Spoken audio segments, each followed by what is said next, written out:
recording just yet, though. There you go. Now the recording is in progress. Yeah.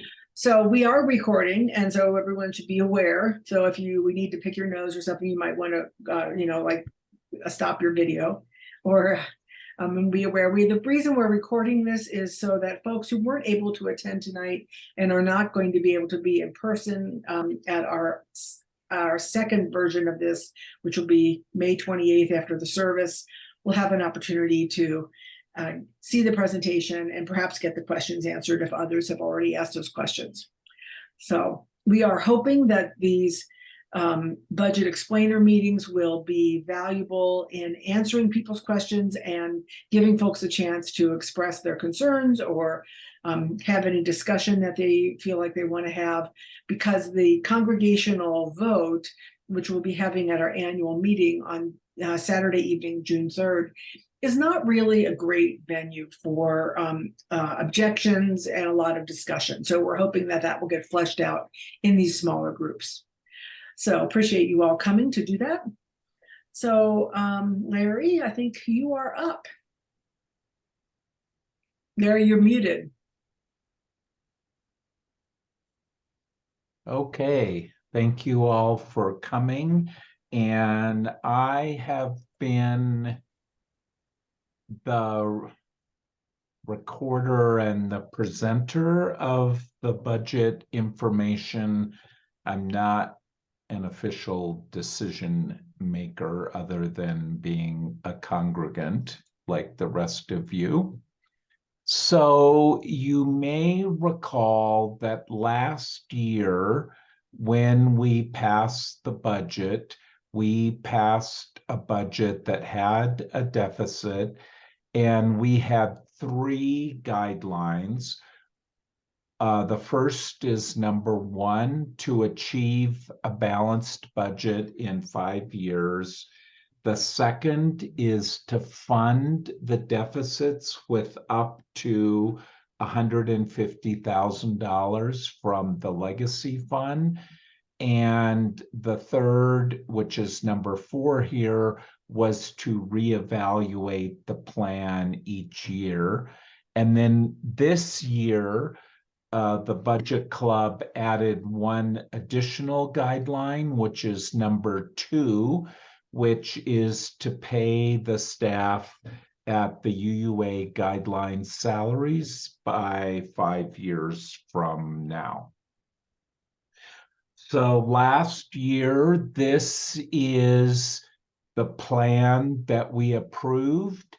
The blue bars are actual numbers, and for the current fiscal year 22-23, the blue bar is the projected number for the end of the year, and then the orange bars were what we were projecting for the future with a balanced budget in 5 years. Then at the beginning of this year's process, when we did sort of a steady state, continue as we have been budget, we came up with these gray deficit bars, which were pretty big and pretty concerning. And the reason I just want to jump in here, Larry, if you go back to the previous slide. And this was with the first round of pledges that came in and our projections based on that, and then without budget cuts. Correct. Yeah. And the biggest reason for this is the pledge numbers, and the blue line is the total pledges of the congregation. And you can see that the pledge numbers are down a little bit, or maybe a little more than a little bit, but down from last year to this year. And the reason for that is largely at the bottom, the red bar, that is the pledgers who were the 6 largest pledgers 3 years ago.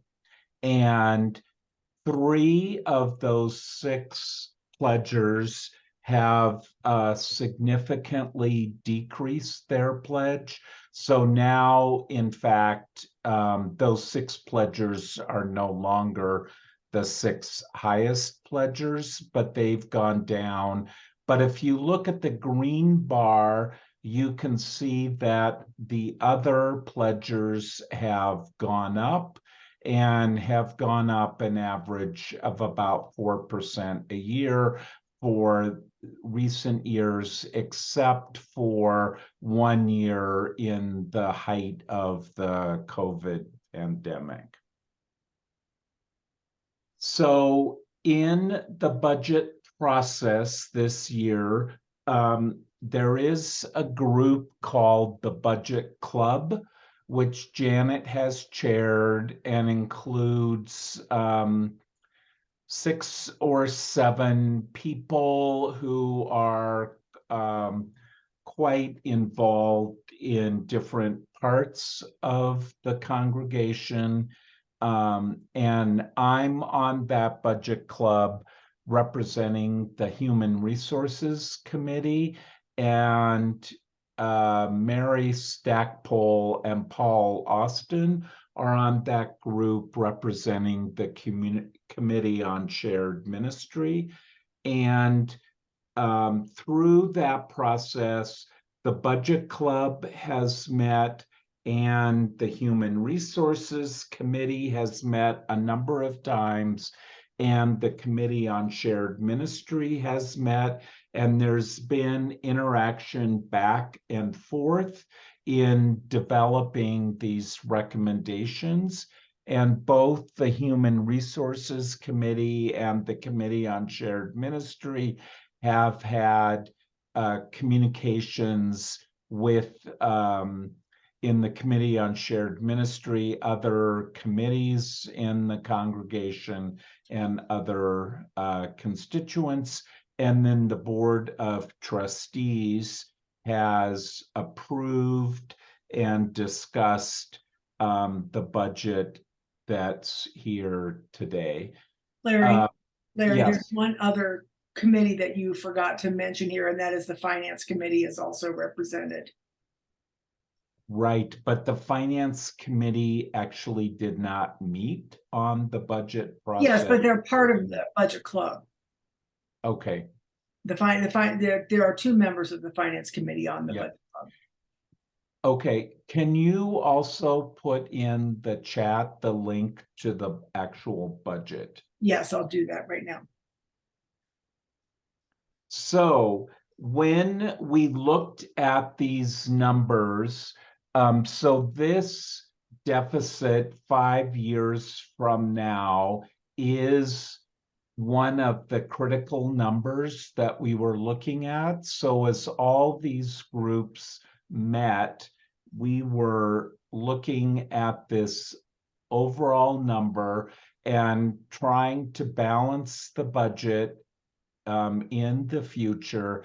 And the way that we balance the budget is to either increase the income, reduce expenses, and or access some of the funds. And this budget does all 3 of those items. In the budget file, when you look at it, there are 2 columns.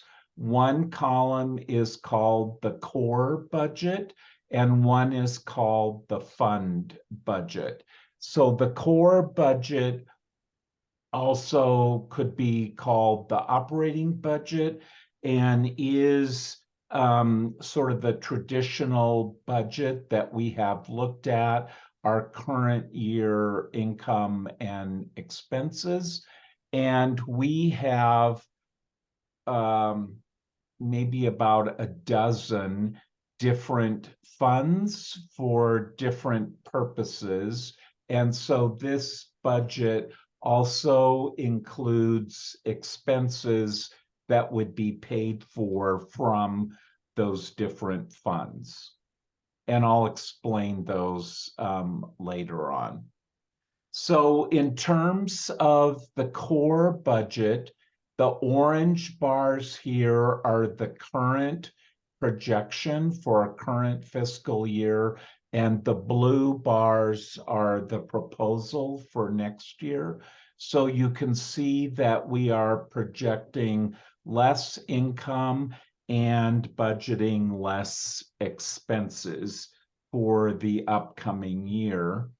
And then if we add in the funds part of the budget, we are, there's some income that will come in during the year into the funds, and we are projecting some expenses from those funds, and I'll describe that as we go on through the presentation. So when we put that budget in and project it to the future, we now in 5 years have a small surplus. So we have met that guideline in the goal that we're looking at. So I'm going to go through the different measures that we've taken in terms of looking at the budget. The first is to increase income.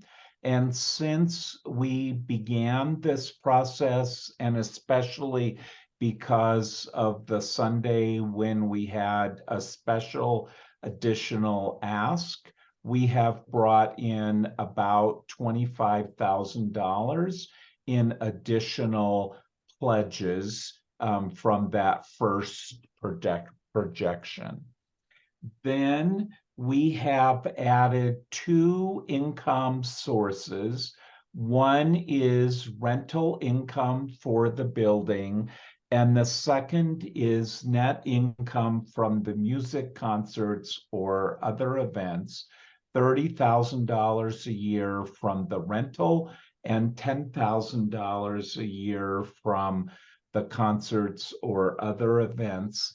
We have assumed that these amounts begin in the next fiscal year. So currently we're working on 23-24, and so we have assumed in our 24-25 budget that these new sources come into play. That essentially gives us time to plan or figure out what we're doing. In terms of the rental income, this is assuming that we would have a major tenant at that point. So a major tenant could be nursery or preschool. A major tenant could be another congregation renting our space for their use during the week at some point. So that is assumed. Then in terms of reducing expenses, first, I just need to say that we look at the UUA salary guidelines, and the UUA has dramatically changed their whole way of looking at salary guidelines. There's a lot of good reasons for that, and we could look at that.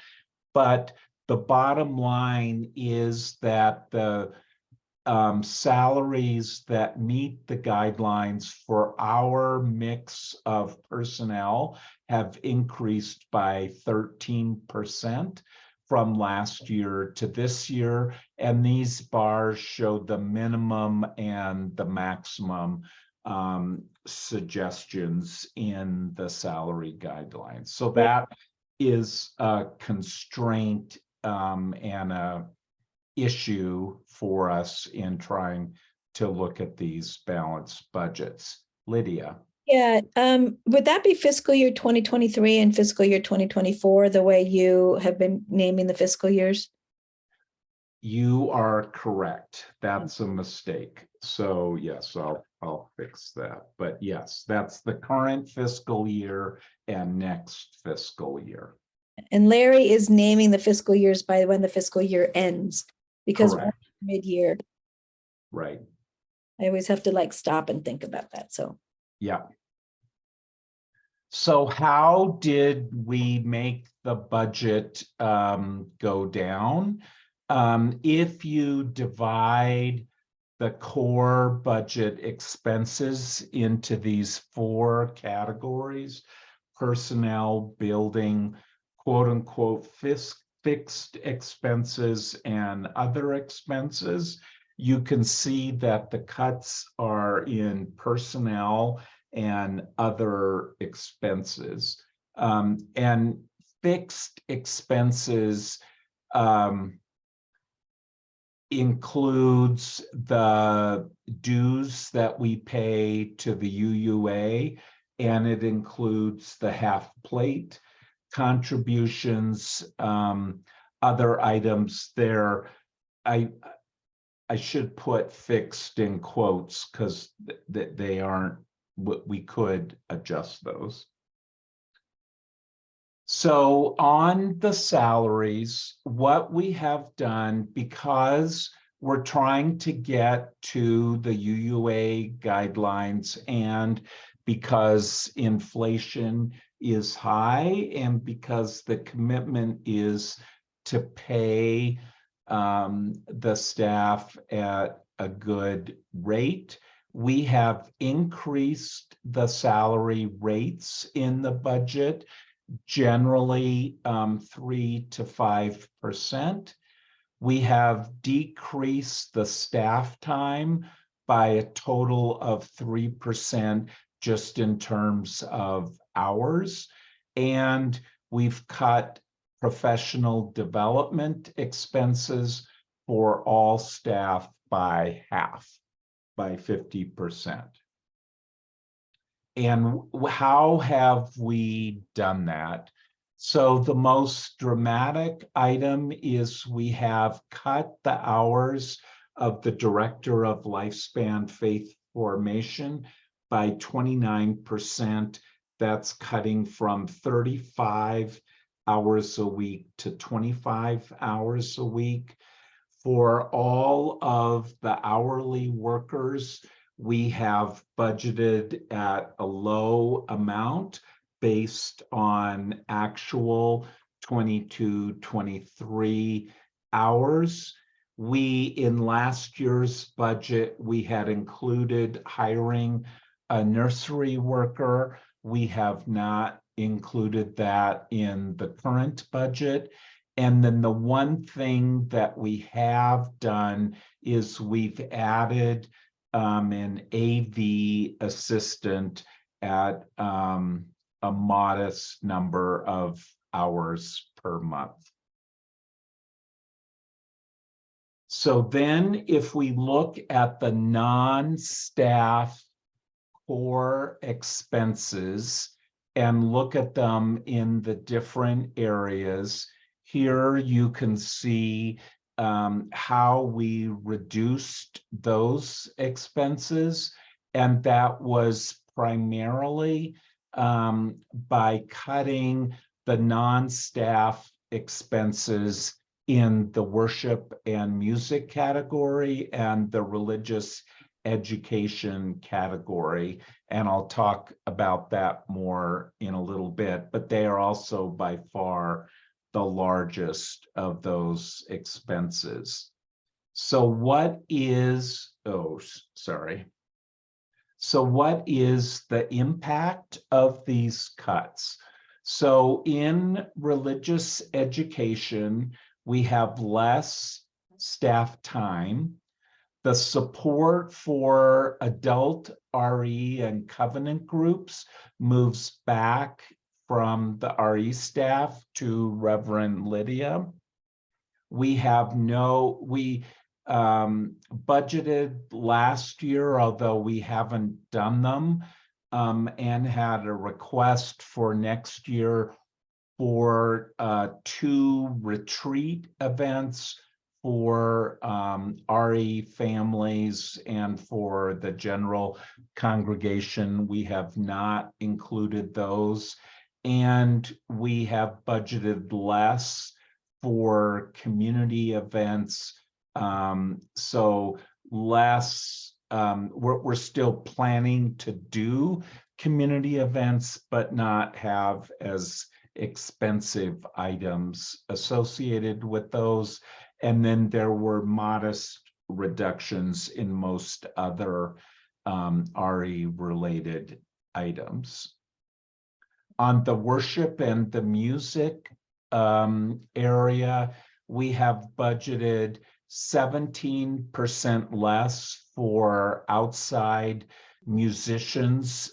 These would be musicians who perform on Sunday at the Sunday services, and less also for outside speakers. There are some other cuts, and last year we had money budgeted from the core budget to support the concerts, and we don't have that money budgeted in the current year.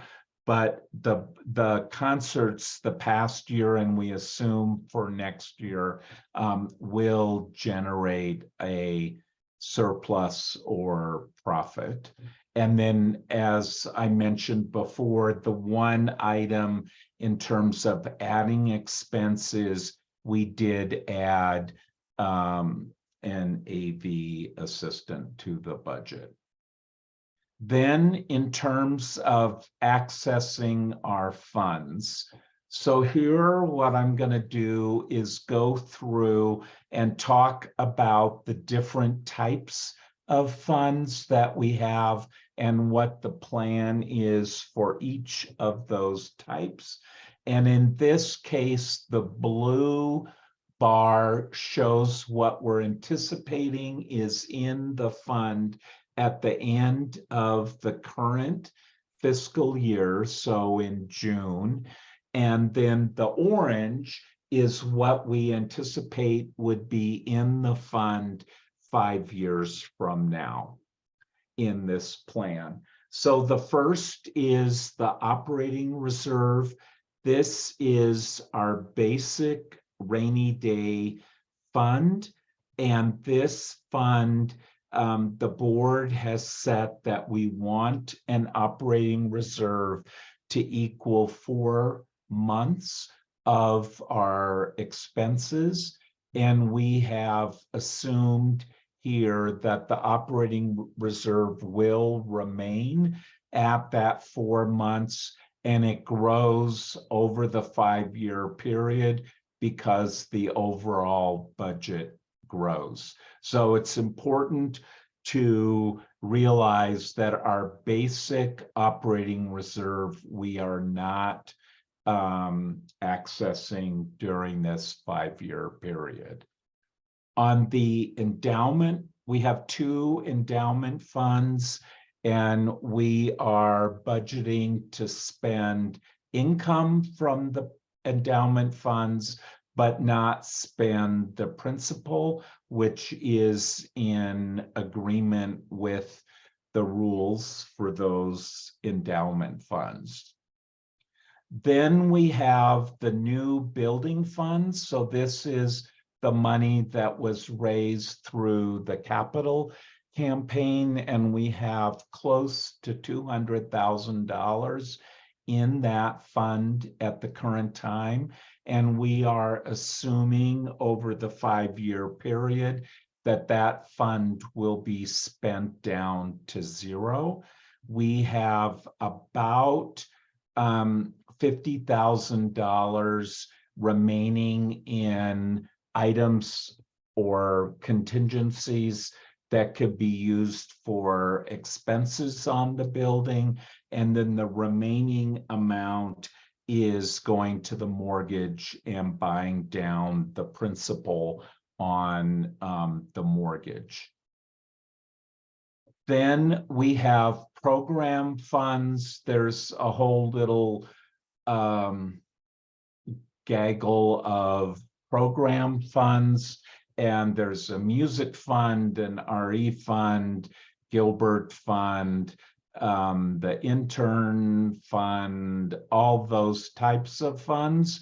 And we are planning to use funds from use dollars from those funds during the 5-year period, but there also will be money going back into the funds. So, we'll spend it down a little bit, but not very much. Then we have the PRISM Fund. This was money that was donated to the congregation based on the sale of a building on the CU campus that had supported liberal religious students on the campus. And in this case, we are planning to use some of those funds. This is for outreach, and the largest use that we're doing from the PRISM Fund is we are supporting the Mountaintop initiative, and their Loop is supported from this fund in a number of other activities.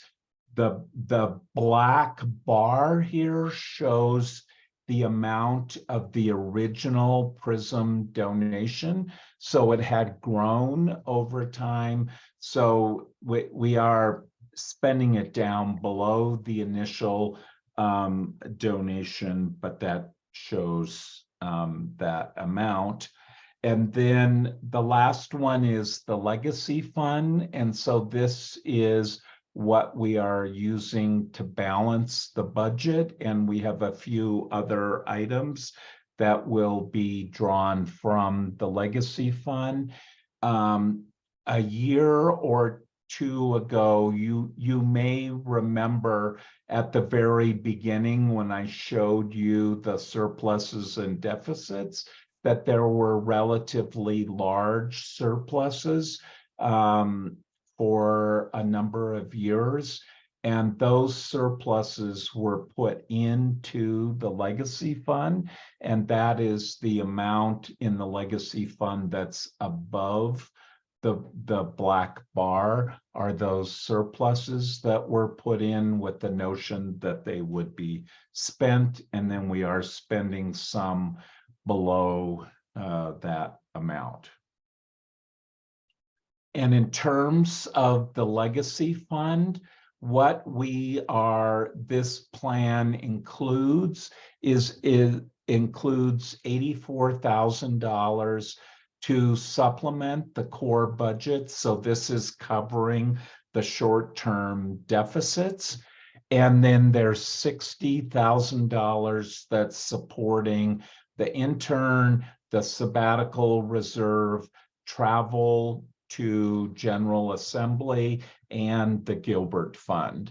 And over the 5 years, if you account for the revenue that we would expect from the earnings of the Legacy Fund, we are using a total of $126,000. So in terms of the overall budget, this budget does achieve a balanced budget in 5 years. In 5 years, it does pay the staff at the new UUA guidelines. It does fund deficits, and it does use less than $150,000 to fund those deficits.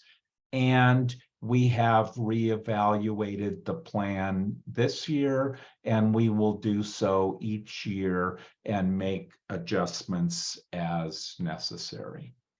So that is the budget plan, and I welcome any questions that people might have.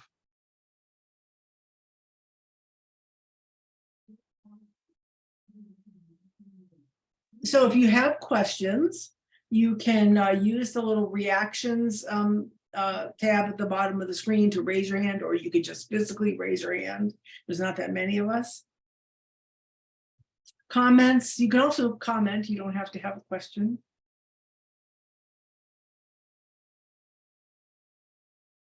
Everything was crystal I clear. silenced you all.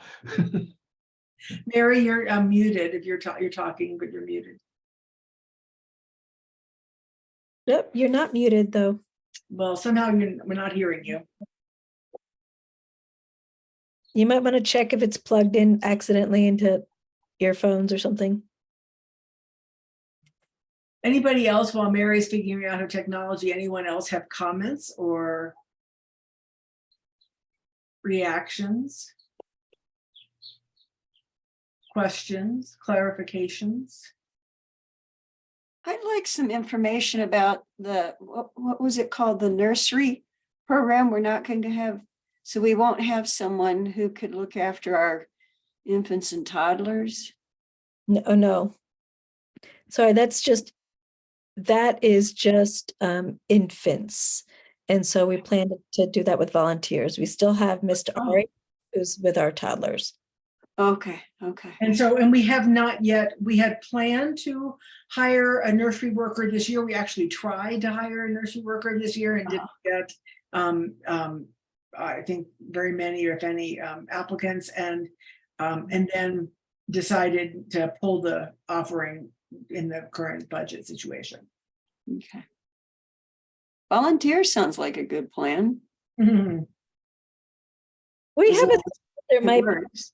a cadre of people who would love to once a month be Hold available hands. to hold babies. Mhm. Good. Yeah. Okay. Mary, did you solve your technology problems? Are you able to ask your question or make your comment? Oh, guess No. not. No, oh darn. Darn. You want to write it in the chat, Mary? Mary said, I wanted to encourage everyone that no question is too small. Last time this happened to my mic, I had to reboot. I will be back. Okay. Mhm. Other comments, questions, thoughts? When? This is a minor thing. One of your early slides, Larry, is the deficit this year going to be larger than originally projected? It looked like it was slightly larger. It was slightly larger in the current projection. It wouldn't surprise me at the end if it ends up being a little lower than what we projected this year, because when I did that projection, I assumed that all the committees that were spending slower than their budget would end up spending their total budget. So it'll likely end up less, but that's the current number. Okay. And the budget that we're going to see at the congregational meeting, will there be a side by side comparison with the current year against last year's budget? That's what we were able to see before today's meeting was just the current budget, not a comparison with last year's budget. Okay, that's a reasonable thing to ask. We can certainly publicize that as well. Okay. Yep. Larry, are you making a note of that? Yep. Thank you. I'm sure I've got questions, but right now I'm stunned. So Stunned. Stunned? Why? Stunned by what? stunned. In what way, though? Well, I mean, I'm just trying to get my head around it. It sounded like on the staff salaries, and I don't want to get into this too much, but it sounded like if you're raising their pay rate, but cutting their hours. So does that mean their take-home pay is going to stay pretty much what it is now? Well, where it depends on the staff person. Okay. And I think the overall philosophy is to make the hours that we're paying for something that is sustainable at UUA guideline salaries in the long term. So we are making those cuts, but the idea is that we are, for the hours that we're paying for and for the hours for staff that we're not cutting, that they have a good salary and a good salary trajectory and would want to continue to work for BVUUF. So to clarify, when also that the only position that we're cutting hours is in the Director of Lifespan Faith Formation, Okay. Jessica. Jessica's position. So we're not cutting any other hours. We are cutting professional development funds in all the Right. positions across the board, and we are increasing the pay rate more significantly in the part-time people, because in the UUA recommendations, you know, they recognize that the part-time folks are the ones that are sort of the most below sort of what's considered to be a fair wage. And so we're trying to accelerate those. That doesn't have a large impact on our budget because there just aren't that many hours total. So Okay. a slightly more aggressive. All right. Well, I've just been killing time till Jim could talk, so I'm gonna. Okay. I didn't know that Jim was in the queue here. Got my hand up. Yep. Go I'm ahead, sorry. Jim. Go ahead, Jim. Larry, a couple of the extra income things like the building income seem a little optimistic. You know, in terms of getting a major client or a major renter. And we don't, you know, I don't know what our building income is this year, but I know we've been doing a lot of it, you know, for no income. So I'm just wondering, do you feel like those are a little bit overly optimistic? So they are reasonable by what other congregations have received with a major tenant. So the difference is we're not saying that we're going to get to that increased rental income by having an increase in sort of one-off rental people coming in, and the one-off rentals are also quite taxing on the staff. So that, and the notion is that it would, you know, we've allowed a year to figure out how this would work and to recruit an additional tenant. But obviously, if that didn't happen, we would next year be in the situation of having to reevaluate this budget and probably make additional cuts to the budget. Lydia. Yeah, that number is also based on, I believe that's about what UUCB gets for their space. And their space is far inferior to ours, I will say. Now, we also know that if we are to do something like a preschool, there will be retrofitting to do because we did not design the building to be ready for a preschool. But I think in your negotiation with a renter, you can sometimes, you know, split those costs or find ways to, you know, to make that work. So there would definitely be costs associated with a long-term rental if it's a preschool. Mm-hmm. Right. But I understand, and correct me, somebody might know more about this than I do, but well, clearly lots of people know more about this than I do because I know very little. But I understand that there's a move toward universal preschool. And so that so I believe that there may be more of a demand for preschool space. So that works in our favor. But there are also options for sharing the space with another congregation that meets at different times. You know, so we are looking for people who would volunteer to be on an exploratory group. So if this interests you at all, please let me or Lydia know that you're interested in that. because we're forming that group now, with the idea that there'll be, just quite a bit of a kind of a broad net of exploration done. Mary? Oh, I cannot hear you. No, poor Mary. Will you type in the chat, Mary, for us? Yeah, Put your question in the chat. yeah. Either that or learn sign language really fast. Us too. Yes, us too. Yes, right, both. Was that Boulder that was UUCB, yeah, in Boulder. Oh, they have a preschool. They have a preschool in their space.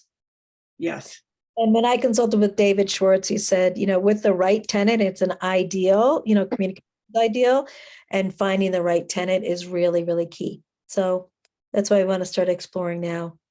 As soon as communication, if you've got the right tenant, he said he would even take less money for a good, solid communications pattern with a tenant. yes. Other thoughts, questions, concerns? Carolyn? I want to go back to religious education, and this might be too personal and we don't have to answer it, but what impact does the hours reduction have on Jessica? And what impact do we have on religious education? That's a great question. I can answer that. Okay. I'll start with the second part, and then I'll talk about Okay. the first part was as we were doing an analysis of, staff and what's working, we looked back and we realized that we shifted when Katie Covey retired from however many years ago that was, we shifted from a director of children and youth to this lifespan faith formation job. And in the lifespan faith formation position, we added the whole we took the adult education part off of me, and put it onto this different job description.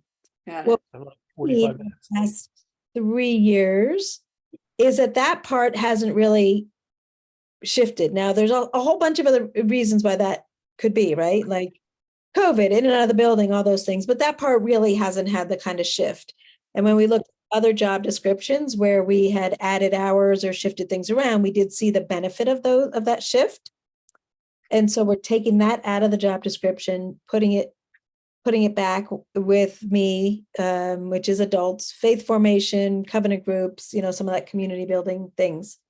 It will require rework of the org chart a little bit, maybe, and definitely a rework of that job description for faith formation. So we were really looking at where have we gotten the impact of the dollars that we have spent and allocated.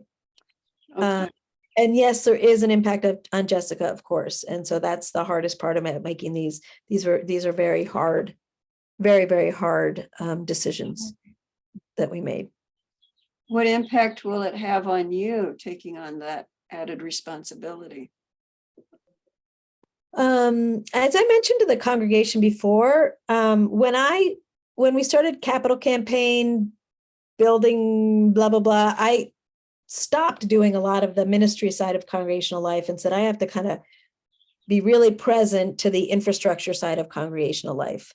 That went on a lot longer than I had anticipated. Let's just say, like nobody anticipated a pandemic. And so for me in my ministry, I am so ready to kind of switch back.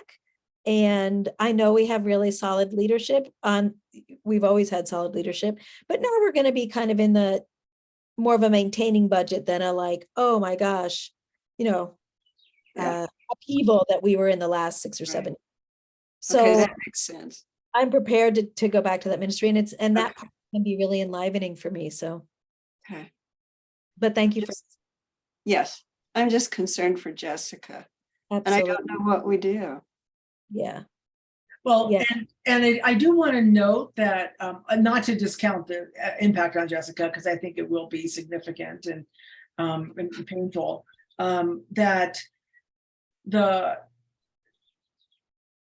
thinking is was to maintain the part-time School of the Spirit employees who are having the most direct contact with the children and keeping that consistent so that families with young children won't be noticing on Sunday morning such an impact. It'll be felt, I believe it'll be felt more behind the scenes than in that front line. That's the hope, at least. Could I ask a really blunt question? And you don't have to answer it. So how much income loss will Jessica experience? And can we fundraise? I'm just brainstorming here. Mhm. And I'm sure everybody's thought about everything, but I think it's good. I don't know the exact income amount, okay. and I don't know whether we're in a spot right now to be fundraising.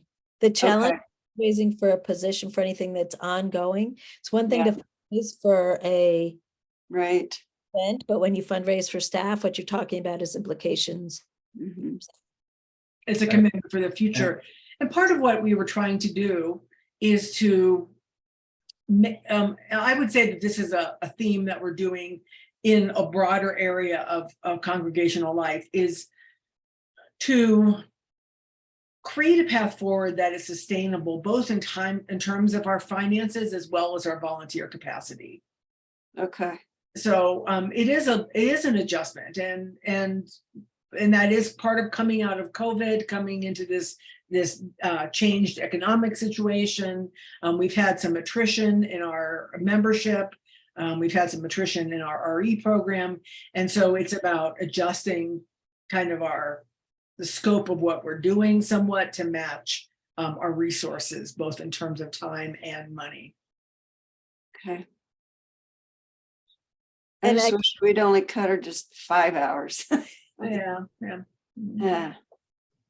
I think in terms of that, there have been extensive conversations within the Human Resource Committee and the Budget Club and, the Human Resource conversations by their nature are more confidential, but I Yeah, can I assure understand. you that there have been extensive and difficult conversations about Okay. these items. Okay. Don, And Trudy. Yeah, this is Don. Do we know why our membership is declining? Go ahead, Lydia, you can answer this question. So I was gonna mention something from just, this is not us. Even the budget part, I was gonna say, I was just talking to a colleague trying to fill their $60,000 hole in their budget this year. So this is the impact of COVID and people's lives being significantly changed. I believe Janet did some research and realized that our numbers, our Sunday morning numbers are doing quite well compared to nationally other congregations. And so there isn't a And I'll jump in here to say, and that's in large part because of our presence on Zoom, that when we have a significant number of people who attend online, about 20 people who attend almost completely online. And that is, so that's part of how we extend our ministry.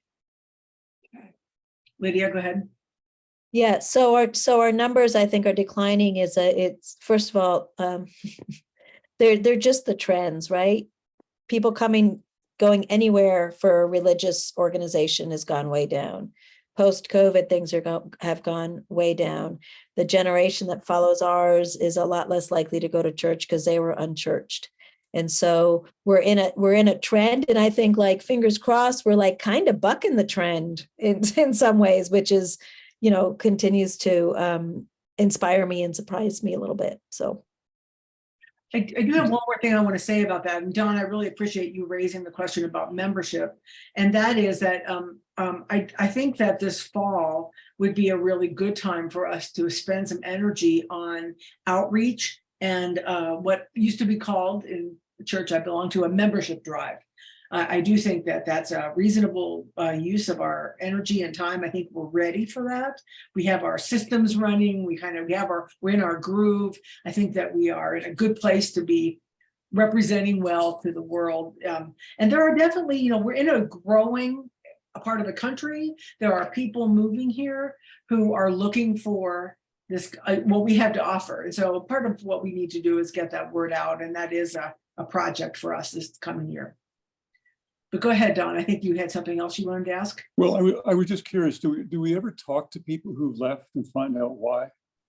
I mean, we're talking about trends here. Generally, we have more nuns, NONES, than we used to have, and every other denomination, if you will, is suffering from the same kind of things. But I'm just curious if we had exit interviews or whatever we call those things. Rosemary, do you want to answer that? Because I think that you might have your finger on the pulse of that better than many. You're muted. Yeah, there you go. Well, myself and Millie, we have tried to talk to people. Usually people aren't going to tell you the true story. I mean, of why they've left. A few people have said they were unhappy about this or that, but most of them will say that they just taking a different path or whatever. Millie, do you want to add anything to that?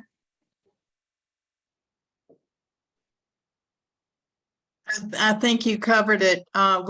We call Don and we try to talk to folks and have for several years, but Rosemary's covered it. Yeah. Okay. And I will say that probably half of the people who we reached out to in the pledge drive who are not continuing as members were because they were moving or had moved. And so there's a certain amount of that's happening sort of post-pandemic, people shifting. And I think that there's a little lull about folks who have moved into the area joining churches. So plus, is there a plan? Go ahead, Rosemary. I'm sorry. I'm not so discouraged about our membership, I guess. I think we're doing pretty well, actually. So. Well, I was gonna. Oh, go ahead. I'm sorry, Don. Go. Well, I remember the days when we had two services, like 9 o'clock and 11 o'clock, and it seems like in the old facility, basically the fellowship hall today, it was pretty much packed. And are we up to those levels again? No. Yeah. Go ahead, Janet. actually, so I filled out a survey. That was a survey of faith communities across the country, not just UU. We had been selected to be part of it. It was a very complex and thorough survey. And so one of the things they asked us was what were our attendance at service numbers in 2018 and how do they compare to now? And here's an interesting fact. If you include people on Zoom, we have an average of 10 more people attending our services on Sunday morning than we did in 2018. Okay, good. Millie? Sanctuary is bigger. So our sanctuary seats more people and we have Zoom people. Yes. So that's another difference. Millie? What I'm seeing is, Don, lots of visitors and they come back and they come back. I'm not sure they are interested in joining. Mm-hmm. And that may be the age, whatever, but people who come quite frequently and then Rosemary or somebody else on member engagement talks to them about coming to path to membership. And they said, not yet, not now. And we have to accept that. So they come and it's back to that unchurched group. When? And then, sorry, Carolyn, I know you have your hand up too, I see. I'm not sure I even know how to ask this question, but have we done any kind of research and in terms of the relationship between attending via Zoom rather than in person and pledge levels. I mean, I'm wondering if people feel less connected if they are participating on Zoom, and Well, therefore less interested in providing financial support. And that's just a question. I have no idea. I have no data. I have some data, and it's thank Okay. you very much to Deborah Mensch, who I know you're surprised but to hear this, but has kept very detailed records of who has attended on Zoom. And so I used her detailed records and compiled a little study that from September, the beginning of September, 300 until I did this research, which was in April when I did it. 300 different accounts had signed into a Zoom service. A mixture of members and visitors. About 20 attend most of the time on Zoom, and they are mostly members. They're generally members. As a few people who weren't familiar to me. I think they're probably regular visitors. There's about 65 people who attend about once a month on Zoom, and they're generally members. There's a few people who attend who you can see are coming to see like Wendy Highsmith's sister or somebody's maybe it's Jim's sister comes to see a special service. You know, you can tell that there's folks who are Zooming in to see their relative talk or sing or whatever. So it really is a service for our membership. And when you look at the names of folks who are on that regular attendee list, they're names that you would recognize. And I think that they're folks who without that Zoom would not be coming. And they are people who are pledging. I also want to add that we have to think about what does it mean if we have people who are just Zooming? We have somebody who was a member who resigned her membership and moved, and then emailed me and said, I live in Cape Cod, but I keep coming to the fellowship. I want to, can I be a member again? So I think this is part of like the new era of like, what does it mean to be a member who's not geographically located where the congregation is? And what does that mean, from a pledging perspective as well? So we might want to think about different kinds of pledging, or I think it's we're in a new paradigm. It's pretty exciting. What does that look like? What's that going to look like? Yeah. I was just going to add back to, visitors, as one who sends out welcome letters to some of the visitors. Many of them say, searching for spiritual community, looking for some sort of community, looking for people who are open-minded. So, and I seem to be sending out a welcome letter or 2 or 3 every few weeks. So at least from my perspective, I feel like people are coming. So anyway. But I really like the idea of really concerted membership drive, or whatever we want to call it, in the fall, to really think about, to look at what are the ways that people, what's the latest. I haven't thought about like what's the latest in how people attract new members, and it shifts as the generation shift and as the context shifts. So I'm looking forward to that. Yeah, I don't know. Of course, is online. Can you? Mary's got her volume back. No, do you? No, you don't. Oh, I don't. Oh, yes, you do. Yes, you do. I don't. Okay. Okay. Good. Yes. Speak Okay. slowly.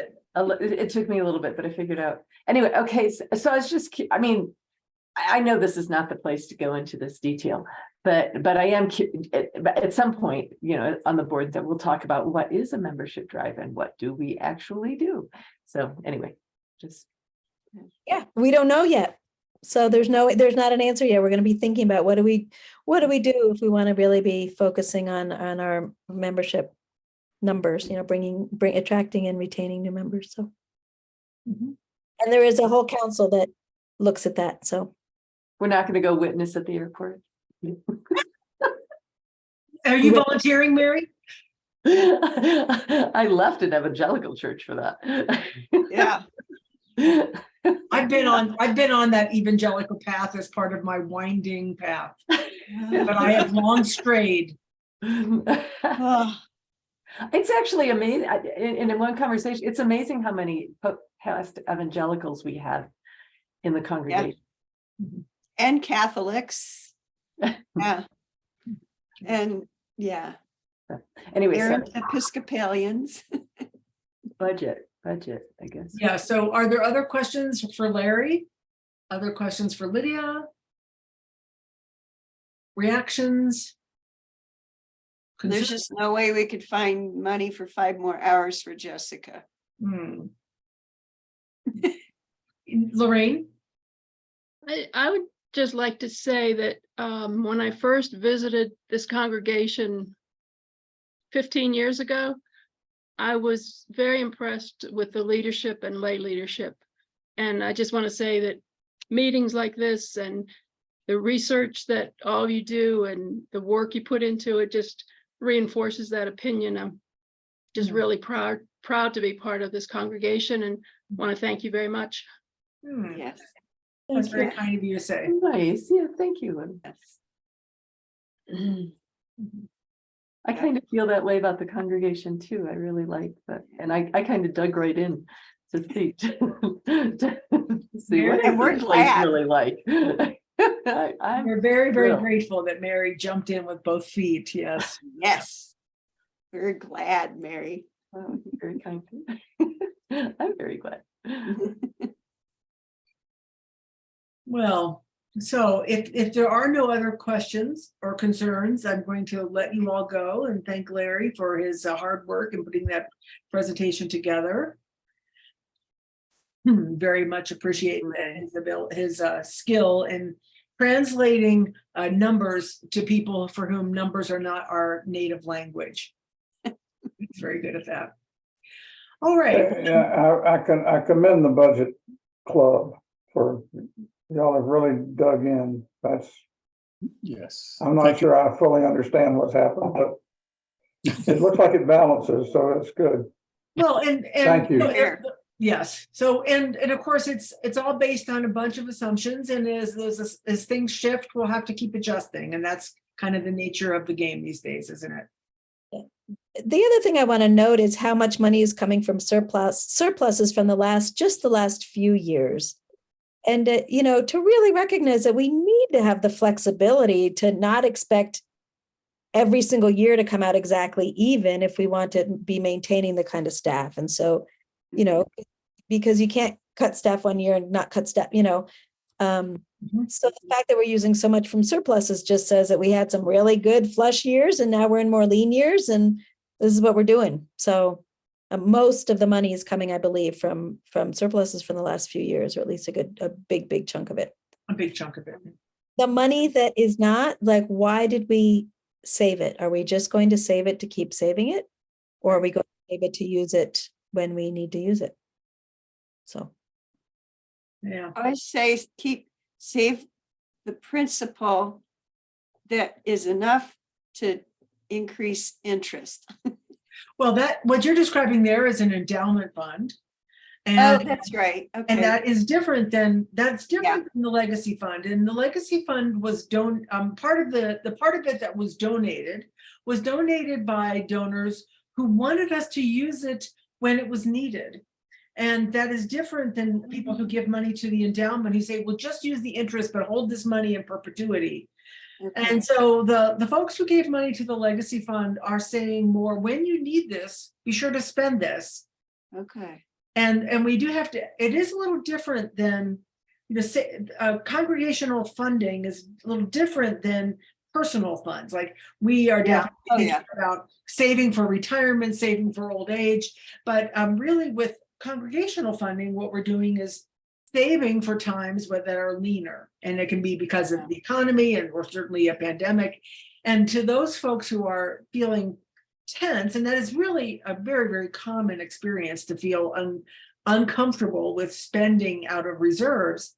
But I would ask, what is the rainy day that you're waiting for? Yeah. If it's not an economic lean time on top of a global pandemic, on top of a building project. I don't really know what it is that you're hoping that will come along that we might need money for.